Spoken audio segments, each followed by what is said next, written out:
Hello student, मैं Vijay Kumar VS chemistry classes में आपका हार्दिक अभिनंदन करता हूं। लास्ट वीडियो में हमने preparation of alcohol 1 degree alcohol का ज़्यादा और किसी में 2 डिग्री भी थे और किसी में 3 डिग्री भी था, यानी ग्रिग्नार्ड रिएजेंट की सहायता से हम लोग 1 डिग्री 2 डिग्री 3 डिग्री अल्कोहल को बनाए थे और फ्रॉम अल्कीन से हाइड्रोलिसिस ऑफ अल्कीन से हम लोग 1 डिग्री और 2 डिग्री अल्कोहल का फॉर्मेशन किए थे। और ये 7 मेथड से हमने इसका प्रिपरेशन किया था। आज हम लोग देखें properties of alcohol. It is colourless liquid,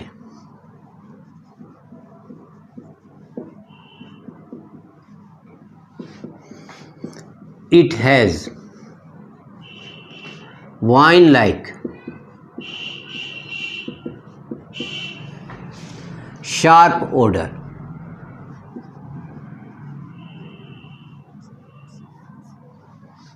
अब boiling point,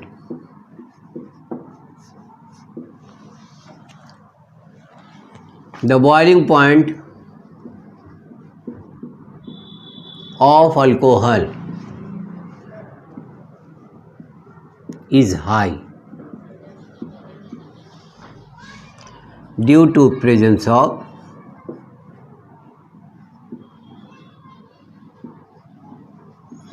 intermolecular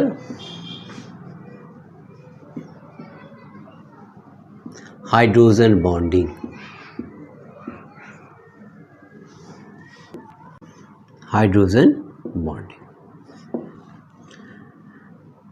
HOC2H5, HOC2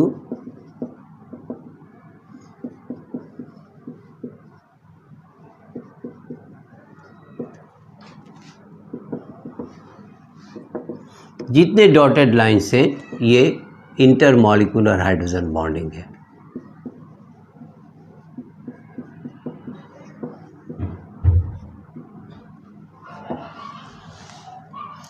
due to presence of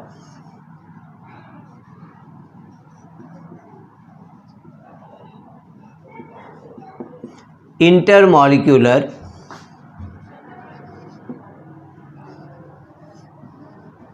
hydrogen bonding,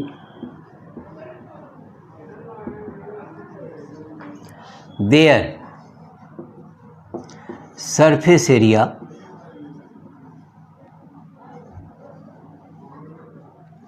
van der Waals force as well as volume increases,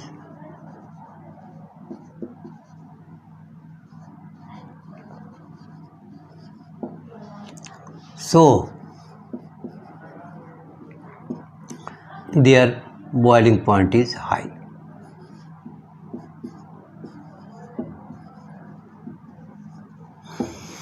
तो हमने क्या देखा कि इट इज़ कलरलेस लिक्विड, ये colourless liquid है। It has wine like sharp odour, इसमें तेज़ गंध होता है, वाइन लाइक यानी वाइन के समान।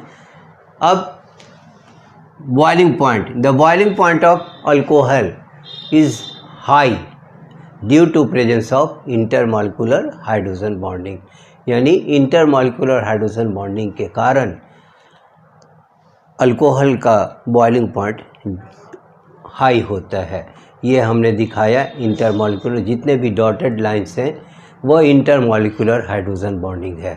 Due to presence of intermolecular hydrogen bonding their surface area van der Waals force as well as volume increases. जैसे जैसे जोड़ते जाते हैं हाइड्रोजन बॉन्डिंग के साथ तो ये क्या होता है, वॉल्यूम इसका बढ़ता जाता है और वैन डर वाल्स फोर्स भी बढ़ता जाता है और जिसके कारण इनका बॉइलिंग पॉइंट ज़्यादा होता है। ठीक है, एक एनसीईआरटी में इसका क्वेश्चन दिया हुआ है, वो हम लोग देखें। अब इसमें एक्सरसाइज क्वेश्चन जो एनसीईआरटी में दिया हुआ है 11.4 कि why propanol has higher boiling point than that of hydrocarbon butane. यानी ब्यूटेन की तुलना में प्रोपेनॉल का बॉइलिंग पॉइंट ज़्यादा होता है। क्यों? एक्सप्लेन। क्या कहेंगे बेटा?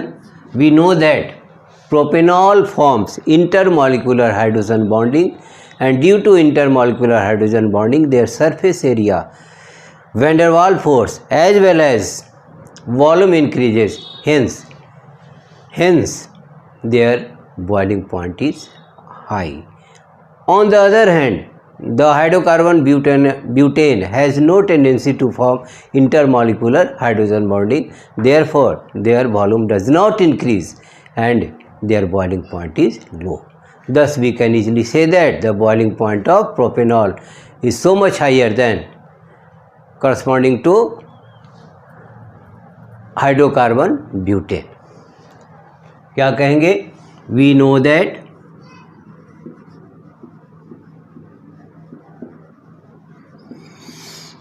propanol has or propanol forms intermolecular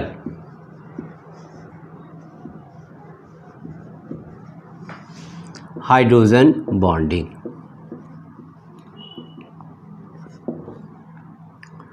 HOC3 propanol हो गया, HOC3H7 HOC3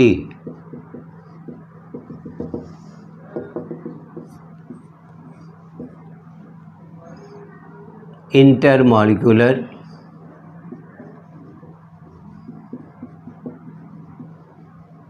hydrogen bonding. Due to presence of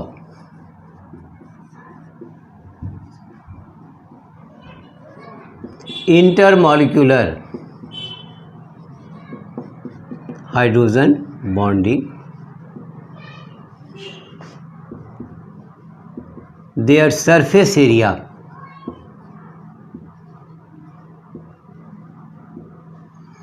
van der Waals force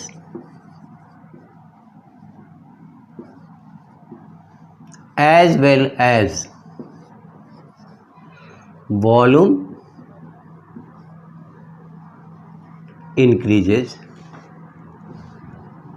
and thus their boiling point is high. On the other hand,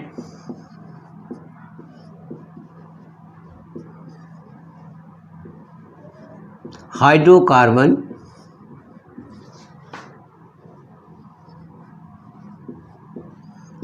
like butane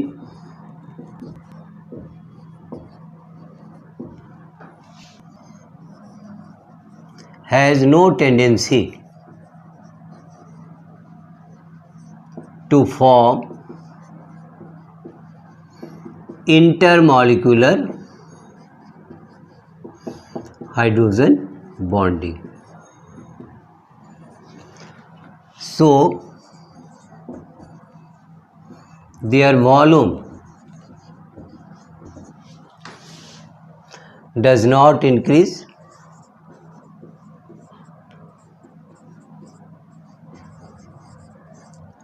so thus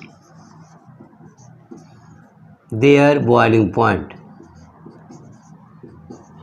is low. तो किसके कारण हुआ दोनों में difference?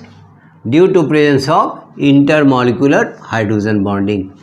तो हमने क्या देखा कि प्रोपेनॉल आसानी पूर्वक इंटरमॉलिक्यूलर हाइड्रोजन बॉन्डिंग का फॉर्मेशन करता है और इंटरमॉलिक्यूलर हाइड्रोजन बॉन्डिंग के कारण इनकी सरफेस एरिया बढ़ती जाती है। देख रहे हैं ना, सरफेस एरिया बढ़ेगी और सरफेस एरिया बढ़ेगी तो वैन डर वाल्स फोर्स भी बढ़ेगा और इसका वॉल्यूम भी बढ़ेगा और जब वॉल्यूम बढ़ेगा तो इसका बॉइलिंग पॉइंट बट नेचुरल है कि निश्चित रूप से ज़्यादा होगा। But in case of hydrocarbon like butane, दिया हुआ butane has no tendency to form intermolecular hydrogen bonding, so their volume does not increase and thus their boiling point is low.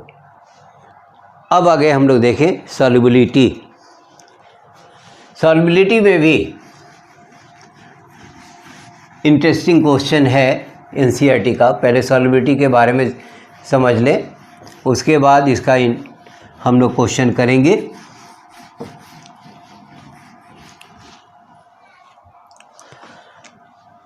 Solubility.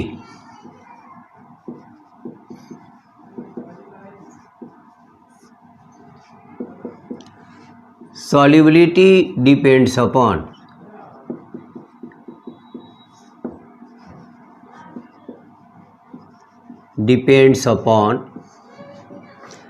intermolecular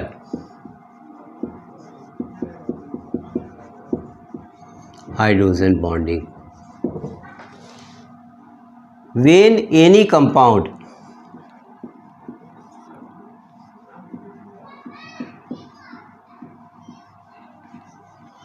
forms intermolecular hydrogen bonding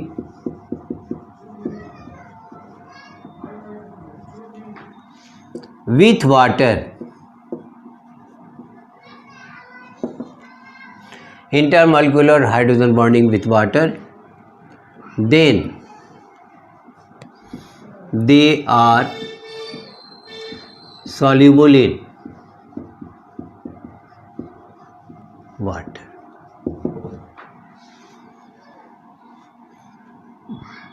Alcohol also forms intermolecular hydrogen bonding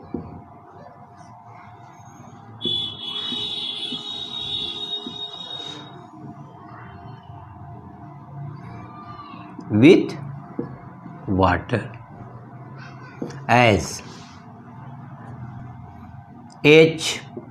HOR, ये alcohol हो गया,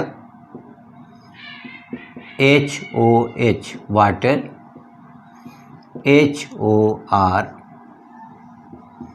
HO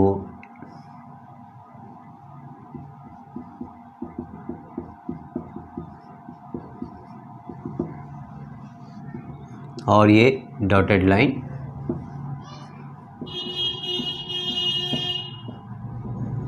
intermolecular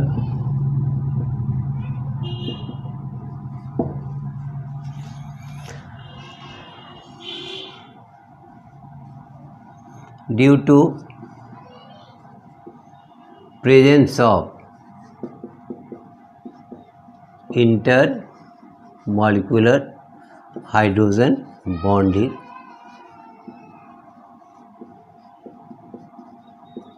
with water, it is soluble in water.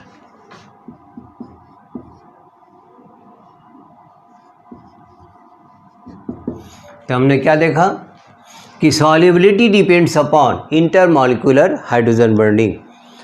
When any compound forms intermolecular hydrogen bonding with water, then they are soluble in water. Alcohol also forms intermolecular hydrogen bonding with water, like as ये जितने भी dotted lines हैं वो intermolecular hydrogen bonding, and due to presence of intermolecular hydrogen bonding with water, it is soluble in water. Note के रूप में याद रखना है, as the volume of alcohol यानी 1 degree alcohol increases, solubility decreases.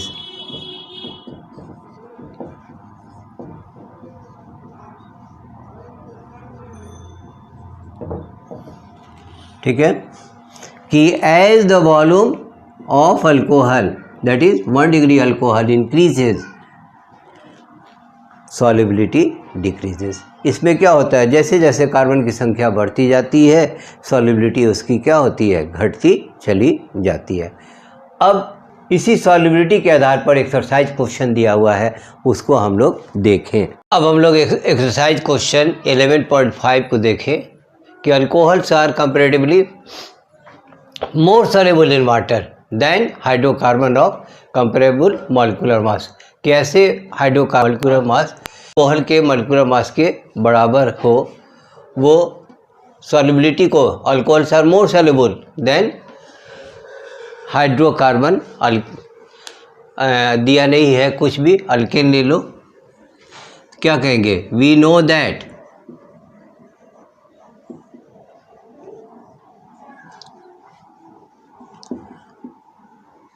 alcohol forms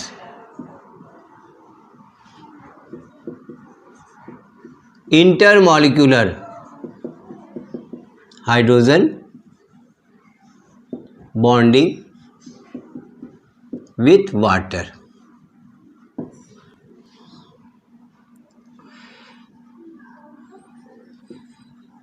When any compound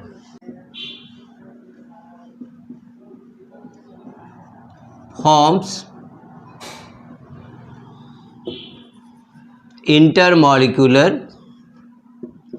hydrogen bonding with water, hence they are soluble in water. HOR HOH HOR HOH, ये dotted lines जितने हैं वो है intermolecular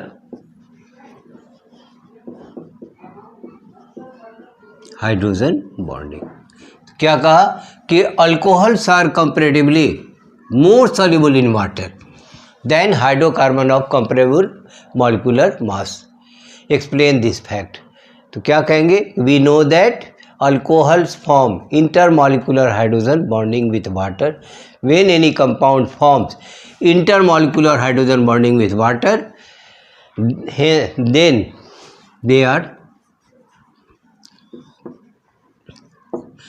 they are soluble in water. On the other hand,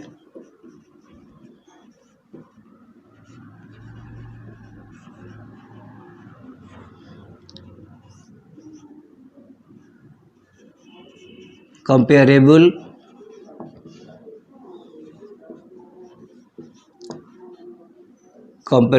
molecular mass of hydrocarbon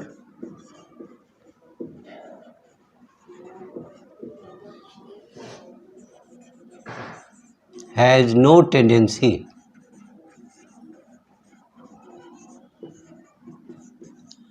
to form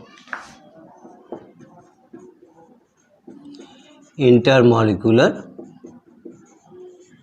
hydrogen bonding with water. Hence, it is insoluble in water. तो क्या हुआ कि on the other hand, कि दूसरे में कि comparable molecular mass of hydrocarbon has no tendency to form intermolecular hydrogen bonding with water, hence it is insoluble in water. कि चूँकि इस अल्कोहल के कंपेयर में जो मॉलिक्यूलर मास वाले हाइड्रोकार्बन को लेते हैं वो उनके पास टेंडेंसी नहीं होती है कि वो इंटरमॉलिक्यूलर हाइड्रोजन बॉन्डिंग का फॉर्मेशन वाटर के साथ मिलकर करें, इसलिए ये इनकी सॉल्युबिलिटी नहीं होती है, that is hence it is insoluble in water. अब हम इसका केमिकल प्रॉपर्टीज देखें। इसका केमिकल प्रॉपर्टीज हम लोग देखें। Chemical properties of alcohol.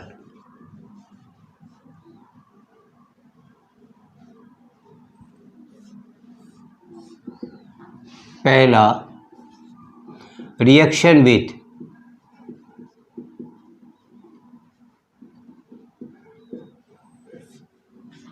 reactive metals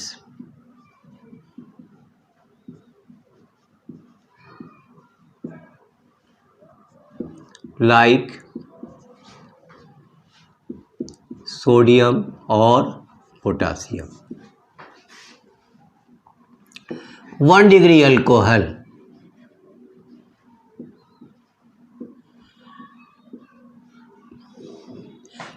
reacts with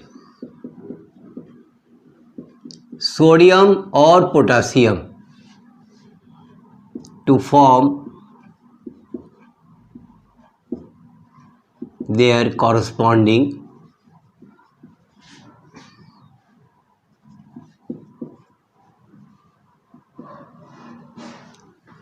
epoxide and hydrogen gas is evolved.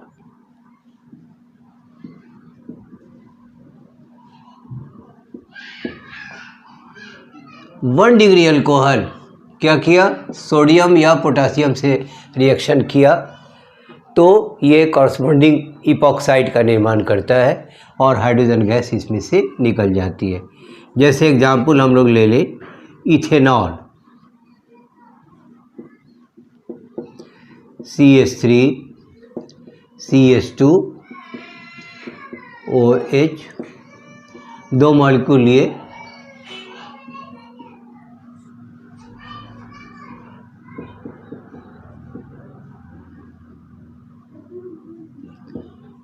CH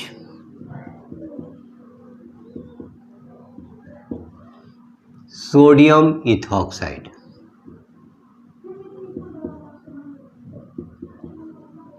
plus H2. Similarly,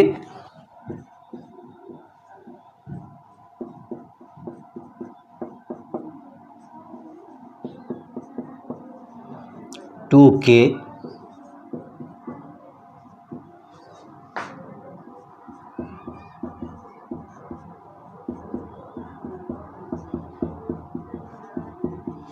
ये पोटासियम इथॉक्साइड,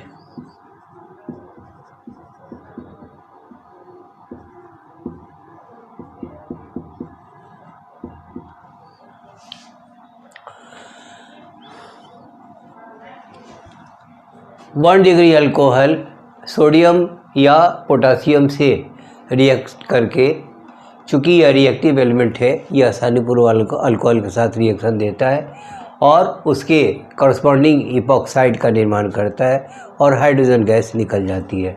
जैसे हम लोग क्या लिए कि इथेनॉल का रिएक्शन जब सोडियम के साथ कराते हैं तो ये सोडियम इथॉक्साइड का फॉर्मेशन करता है और ये जो 2 हाइड्रोजन है, यहाँ 2 से गुना करने का मकसद क्या था कि हाइड्रोजन यहाँ 2 निकल जाए। उसी तरह से ethanol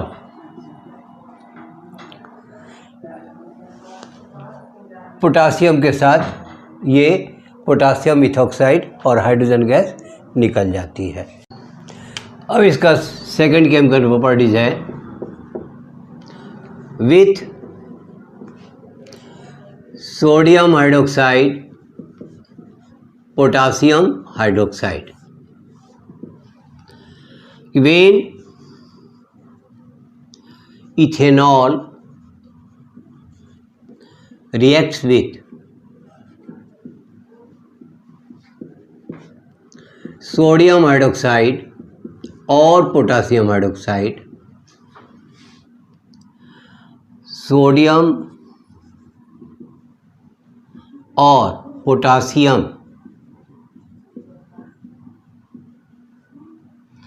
ethoxide is formed.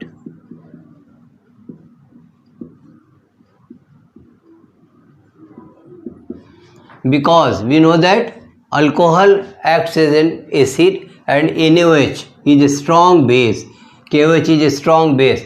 It can easily react to form potassium ethoxide और sodium hydroxide as CH3 CH2OH plus NaOH को हम लोग ऐसे लिखे कि आसानी से निकल जाए, यह H इस OH के साथ और यह सोडियम उसके स्थान पर CH3 CH2ONA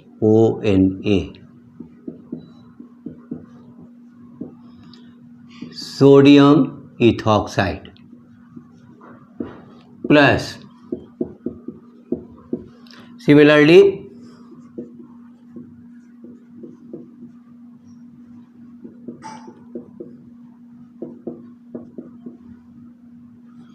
KOH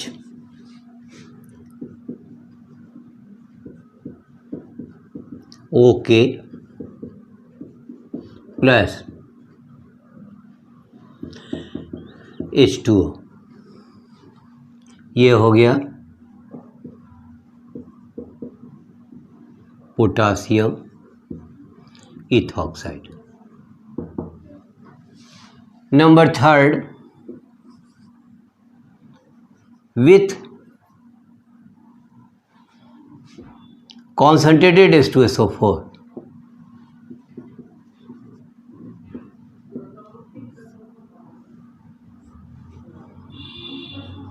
ethanol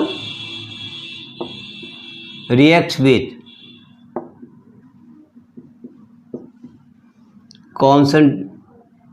concentrated H2SO4 at different temperature to form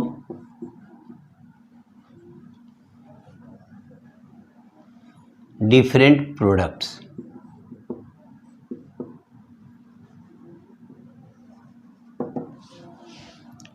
A, at 100 degrees Celsius it gives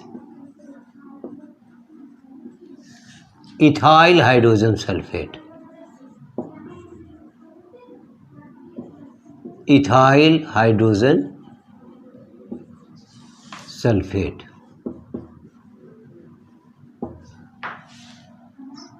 CH3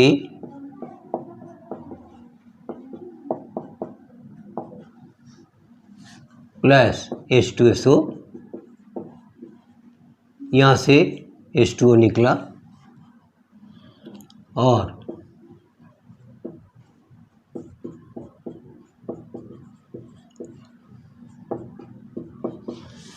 ethyl hydrogen sulphate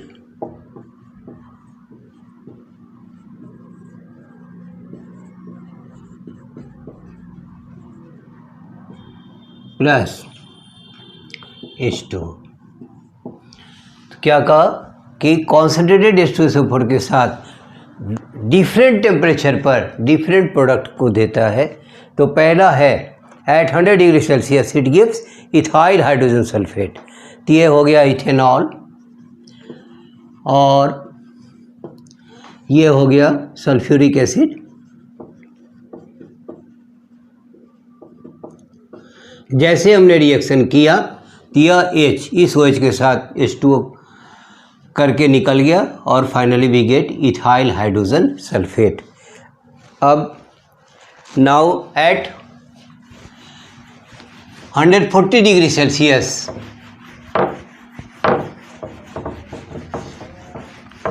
we get as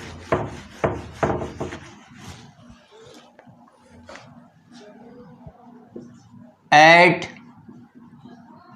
140 degree Celsius in the presence of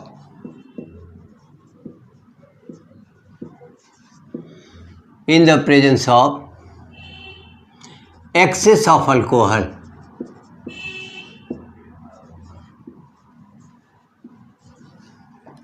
it gives ether। कि अब temperature हमारा 100 से हमने क्या किया 140 तक किया in the presence of excess of alcohol, कि अल्कोहल की अधिक मात्रा में it gives ether like as HSO4 ethyl hydrogen sulfate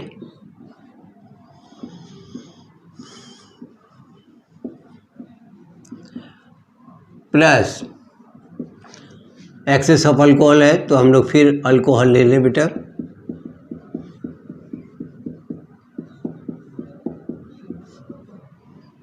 $140°C। यहाँ का HSO4 यहाँ का H फिर ये माइनस हो गया H2SO4 और बनाया C2H5O diethyl ether. Their common name is diethyl ether and IUPAC name is ethoxy ethane.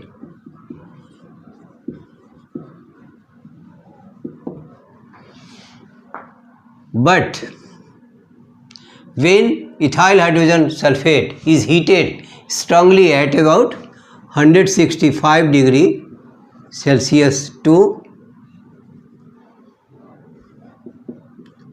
170°C, it gives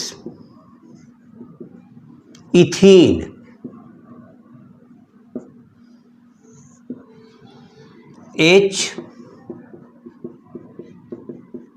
HSO4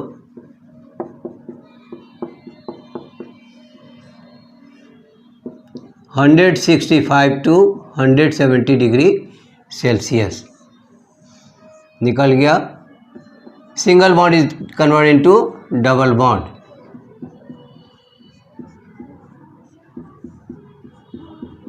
plus H2SO4। चौथे का पहले PCl5 के साथ हम लोग कराएं। इथेनॉल गिव्स, चौथे का ये A मान लो,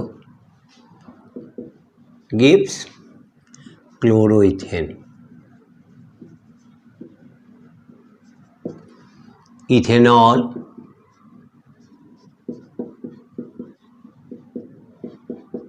PCl5 के साथ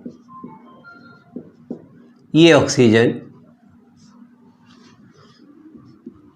POCl3 बनाया, ये हाइड्रोजन एक Cl के साथ HCl और एक Cl उसके स्थान पर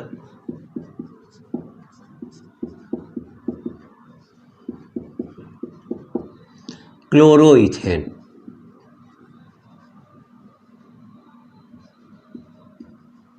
Similarly, with PCl3, it gives also chloroethane.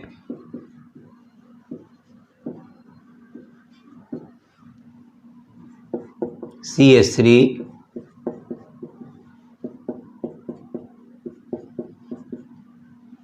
PCl3 के साथ ये तीनों क्लोरीन आना चाहेगा यहाँ, तो हम लोग 3 से गुना कर देते हैं। तो यहाँ से 3 हाइड्रोजन 3 ऑक्सीजन इस P के साथ H3PO3 बनाकर निकला, जिसे हम लोग फॉस्फोरस एसिड कहते हैं, phosphorous acid.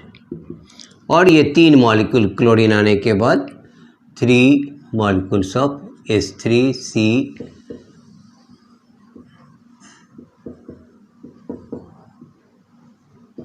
Chloroethane.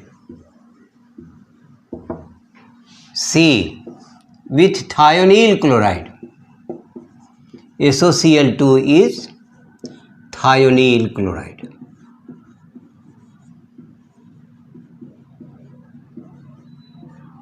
It also gives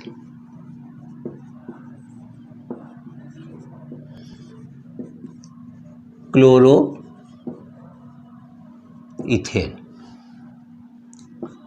CH3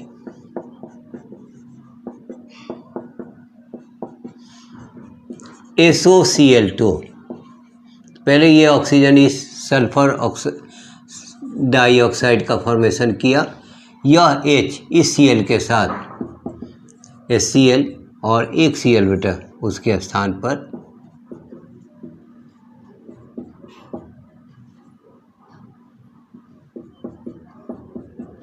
chloroethane.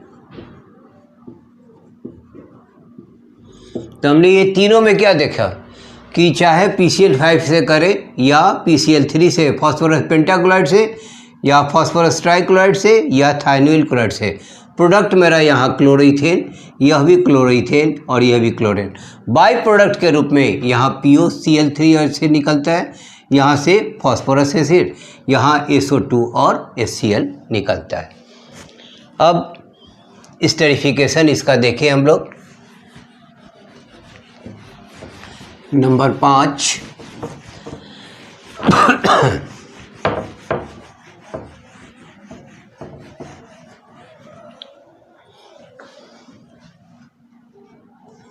Esterification.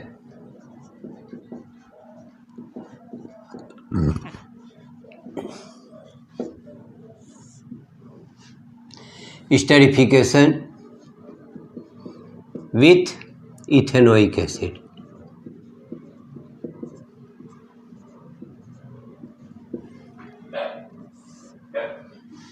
When ethanol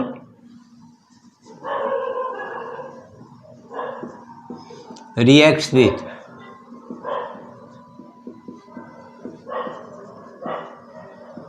ethanoic acid, it gives ethyl ethanoate,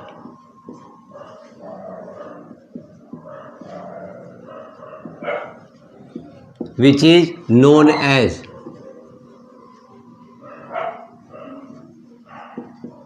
ester, and the process is said to be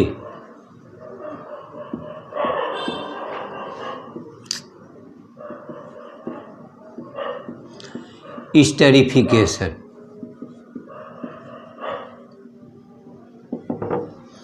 देखा जाए बेटा, CH3 COOH ethanoic plus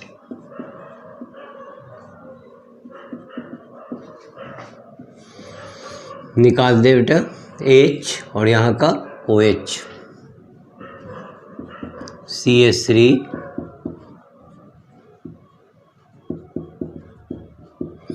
plus H2O, ये हो गया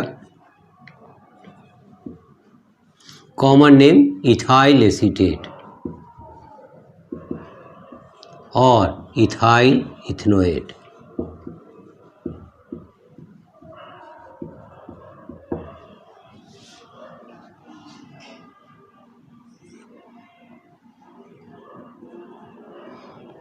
with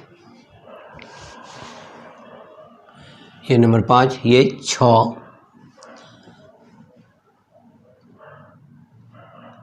with vapour of, ऐसे लिखें कि when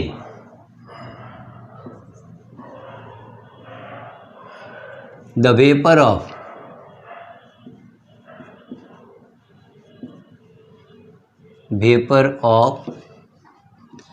ethanol is passed over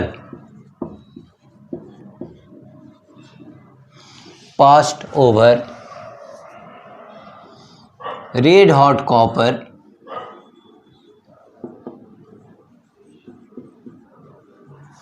at 300 degree Celsius temperature, ethene is formed।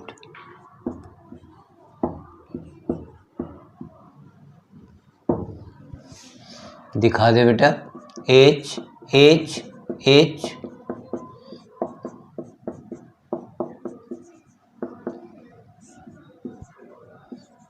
300 degree Celsius. यहाँ से निकल गया, single bond is convert into double bond.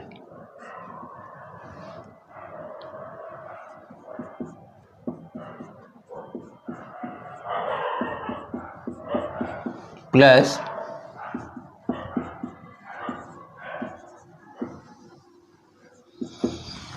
Now iodoform test number 7।